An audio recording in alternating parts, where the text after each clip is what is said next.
Hi అండి, good morning. నేను మీ మంచుని. ఈరోజైతే నేను మీకు కొబ్బరి అండ్ దాల్ చట్నీ చేసి దోశ వేసి చూపిస్తానండి.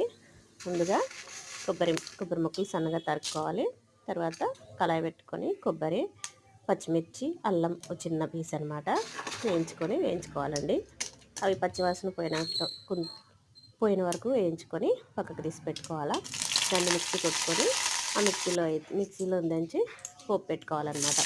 దానికి ఆవాలు, జీలకర్ర, కరివేపాకు, ఎండుమిర్చి వేసినాక కొంచెం వాటర్ వేసి మనం మిక్సీకి వేసిన ఈ కొబ్బరి పేస్ట్ అనమాట ఇందులో వేయాలన్నమాట. కళాయిలో వేసినాక చూడండి ఇట్లా వస్తుంది అనమాట. బాగుంది కదా. దీనికి మినప్పిండి దోశలు ఉంటాయి కదండి, మనం రాత్రి నానబెట్టుకొని పొద్దున్న గ్రైండర్కి వేస్తే మెత్తగా వస్తాయి అన్నమాట. మిక్సీ కంటే గ్రైండర్ బెటర్ అనమాట. దోశ వేసుకొని దాంట్లోకి ఈ చట్నీ అయితే బాగుంటుందండి. ఈరోజైతే మా బ్రేక్ఫాస్ట్ అయితే దోశ కొబ్బరి చట్నీ అనమాట. ఎప్పుడైనా కానీ డైరెక్ట్గా మిక్సీకి వేయకుండా ఫస్ట్ కొబ్బరి పచ్చివాసన పోయే వరకు లైట్గా వేయించుకోవాలన్నమాట. కొబ్బరి ప్లస్ పచ్చిమిర్చి, కొంచెం చిన్న అల్లం ముక్క అనమాట. ఆ మూడు వేయించుకొని మిక్సీకి వేసుకోవాలి. మిక్సీకి వేసుకున్నాక తిరువాతకి వేయాలన్నమాట. తర్వాత మనం వేడివేడిగా దోశ వేసుకొని సర్వ్ చేస్తే బాగుంటుంది అనమాట. ఓకేనా.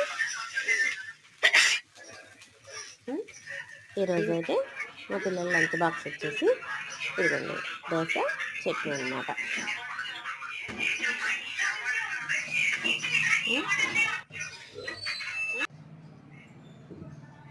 అలాగే మా పిల్లల lunch box rice, egg curry చేసినానండి.